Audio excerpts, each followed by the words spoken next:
Welcome dear friends, once again I am here with a video on foreign exchange rate. In the first video we talked about the foreign exchange, meaning of foreign exchange rate, and appreciation and depreciation of currency. In second video we talked about the types of foreign exchange rate, and in that one we have seen that there are three types of foreign exchange rate: fixed exchange rate, flexible exchange rate, and managed floating exchange rate. And today we are going to talk on flexible exchange rate. So let us start line by line reading of this book from Sandeep Garg. Okay, so this is a flexible exchange rate system. Flexible exchange rate system refers to a system in which exchange rate is determined by forces of demand and supply. This is also called market forces. Demand and supply are the market forces. तो market forces जो है इसके आधार पर जो exchange rate determined होता है.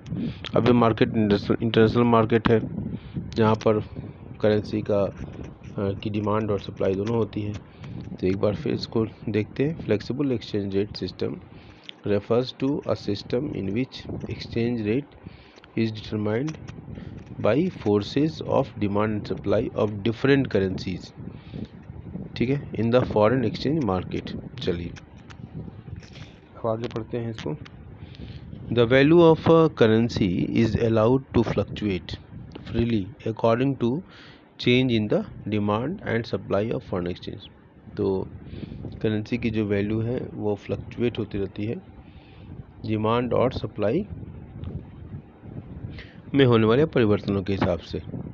ठीक है. देयर इज़ नो ऑफिशियल मतलब government intervention in the foreign exchange market.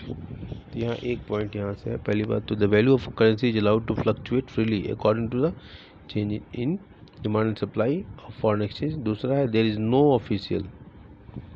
ठीक है, इस पॉइंट को अंडरलाइन कर. There is no official underline नहीं हो रहा है. ऑफिशियल इंटरवेंशन नहीं है in the foreign exchange market. ठीक है. Flexible exchange rate is also known as floating exchange rate और फ्री एक्सचेंज रेट. ठीक है. तो फ्लेक्सिबल एक्सचेंज रेट क्या है? Is also known as floating exchange rate और free exchange rate. The exchange rate is determined by the market that is through interaction of thousands of banks, firms and other institutions seeking to buy and sell currency for purpose of making transactions foreign exchange. अब यहाँ इसको point को ध्यान देंगे. The exchange rate is determined by, किसके द्वारा determined होता है? By the market. ठीक है. और ये क्या है? Through interaction of thousands of banks, firms and other institutions seeking to buy, तो मतलब ये डिमांड हो गया, and sell currency of the purpose of making transaction in foreign exchange. और जो वो डिमांड करते हैं और सेल करते हैं, ठीक है, उनका जो इंट्रैक्शन होता है, मतलब कुल मिलाकर डिमांड एंड सप्लाई. यहाँ पर केवल इंस्टीट्यूशन से मतलब है कि कौन कौन इसमें प्लेयर्स हैं. चलिए नेक्स्ट हम देखते हैं merits of flexible exchange rate system. अब इसकी मेरिट क्या है, ये यहाँ से क्वेश्चन यहाँ से बनता है. ठीक है. तो मेंटेन्स इक्विलिब्रियम लेवल. पहला पॉइंट क्या है? Maintains equilibrium level. Flexible exchange rate is self adjusting. पहले इसको अंडरलाइन करें. Self adjusting and automatically removes the disequilibrium in the balance of payment. Automatically remove. तो दो पॉइंट हो गया. पहली बात सेल्फ एडजस्टमेंट है, तो मार्केट फोर्सेस के द्वारा है. ये ऐसे डिमांड फॉर डॉलर हो गया और ये हो गया supply of demand for dollar, ये सप्लाई ऑफ डॉलर. अब ये जो दोनों जहाँ मिलते हैं ये मार्केट फोर्सेज हैं. ठीक है, ये मार्केट फोर्सेज है. ये जहाँ पर यहाँ पर एक्सचेंज रेट का, तो अब ये $1 इजकल टू कितना रुपीज़ होगा, या जो भी 40 रुपीज़ मान लीजिए. तो ये डिटर्मिनेशन हो गया. किसके द्वारा हुआ?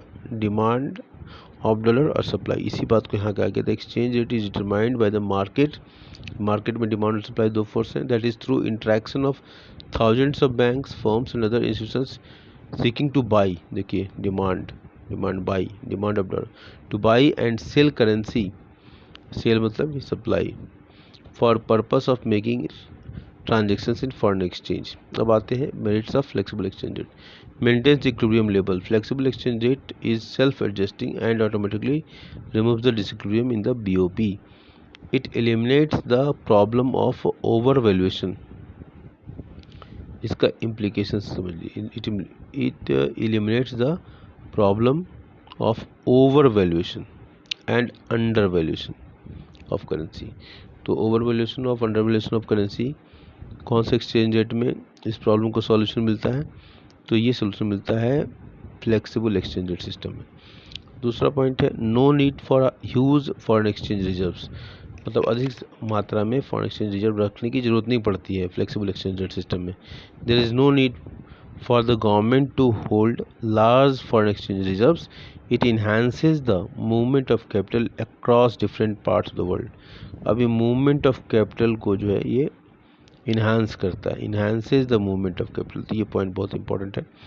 Across different parts of the world and promotes international trade, international growth. और इंटरनेशनल जितना ही कैपिटल का मूवमेंट होगा उतना ही इंटरनेशनल ट्रेड में इंटरनेशनल GDP को बढ़ावा मिलेगा, तो प्रमोट्स इंटरनेशनल ग्रोथ। अब आता है तीसरा point optimum utilization of resources. It provides the opportunity for optimum utilization of resources and raises the level of efficiency in the economy. और raises the level of efficiency, raises the level of efficiency in the economy. तो optimum utilization of resource करता है, it provides the opportunity for optimum utilization of resources and raises the level of efficiency in the economy. अब आता है demerits of flexible exchange rate system. Demerit क्या है? Instability in the exchange rate. Exchange rate में instability को दिखाया जाता है। Instability, the external value of domestic currency keeps on changing as per demand and supply of foreign exchange. External value of domestic currency keeps on changing as per the demand and supply of foreign exchange. इसका मतलब क्या हुआ? जैसे हमारा ये है demand है, ये सप्लाई है, ये सप्लाई है। अभी कीप्स ऑन चेंजिंग, मान लीजिए डिमांड बढ़ गया, सपोज ये हो गया, तो ये एक्सचेंज रेट जो यहाँ पर था अब वो एक्सचेंज रेट क्या हो गया? तो इसी बात को है कीप्स ऑन चेंजिंग। इसी तरह मान लीजिए हम एक दूसरा एग्जांपल लेते हैं जिसमें हम सप्लाई में परिवर्तन करते हैं। मान लीजिए सप्लाई बढ़ गई, ये सप्लाई का डॉटेड लाइन सप्लाई की, तो जो पहले एक्सचेंज रेट यहाँ डिटरमाइन हुआ था ये यहाँ हुआ। इसी को कहा जा रहा है कि एक्सचेंज रेट जो है कीप्स ऑन चेंजिंग। पहले $1 इक्वल टू इतना था 40 और $1 इक्वल टू 35, तो ये कीप्स ऑन चेंजिंग। इसी तरह यहाँ भी दिखा सकते हैं, ठीक है। तो the external value of domestic currency keeps on changing as per demand and supply of foreign exchange.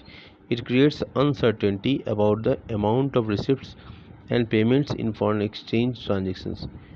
Creates uncertainty about the amount of receipts and payments in foreign exchange transactions. Such instabilities hamper foreign trade. Such instability hamper foreign trade. Foreign trade को hamper करती है। Speculative activities. Speculators manipulate the market and make the exchange rate too low or too high. तो speculator क्या करते हैं? Market को प्रभावित करते हैं, ठीक है, मैनिपुलेट करते हैं, प्रभावित करते हैं। एंड एक्सचेंज रेट टू, या तो बहुत ज़्यादा कर देंगे या तो ज़्यादा हाई कर देंगे, हो जाती है। This makes the foreign exchange market unstable. इससे क्या होता है? फॉरेन एक्सचेंज मार्केट अनस्टेबल हो जाता है। And discourages foreign trade and foreign investment.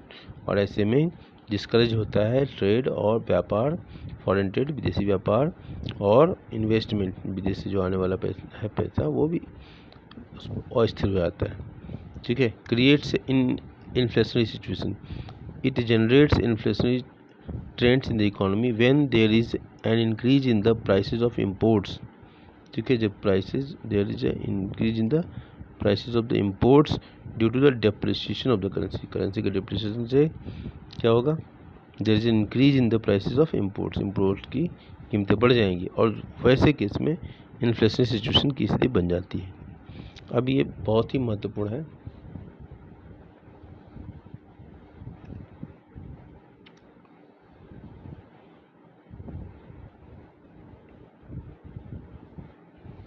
ठीक है, demerits of flexible exchange rate system को एक बार फिर दोबारा देखेंगे।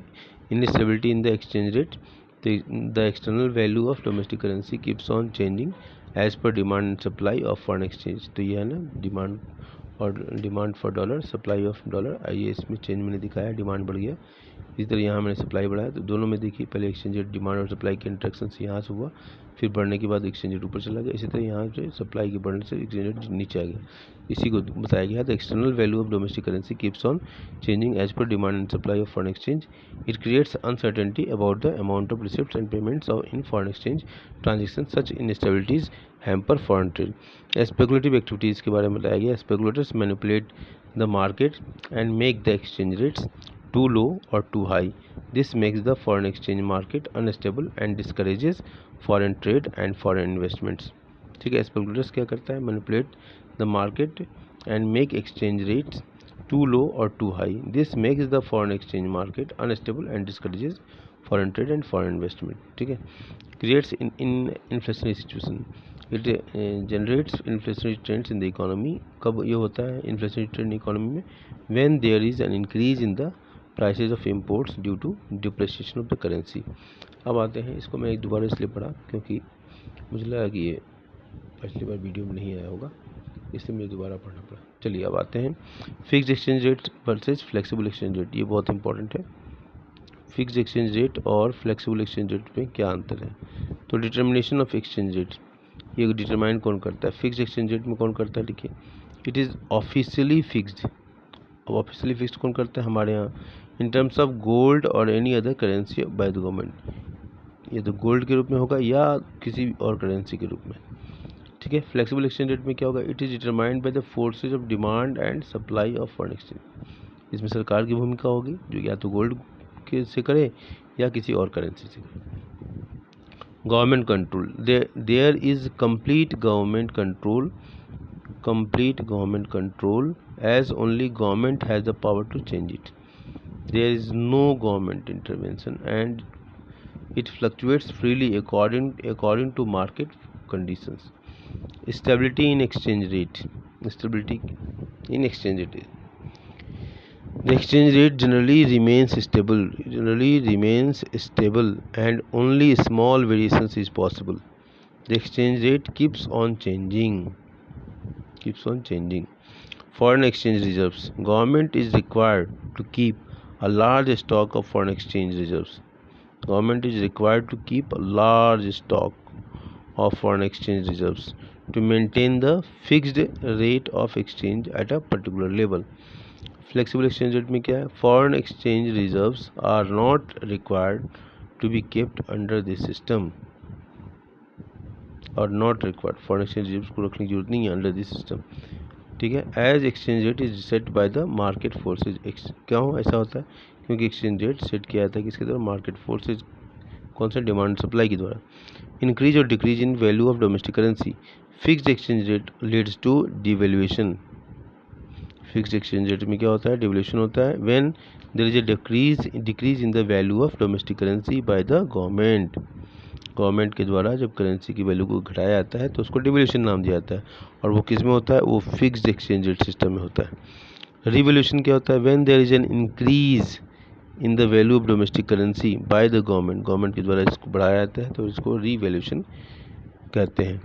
अब आते हैं फ्लेक्सिबल एक्सचेंज रेट सिस्टम में क्या नाम है? डेप्रिसिएशन। इसमें डेप्रिसिएशन वर्ड यूज किया जाता है।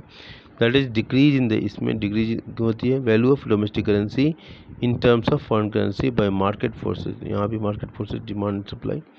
एप्रिसिएशन में क्या होता है? Increase in the value of domestic currency in terms of foreign currency bye market forces supply and demand.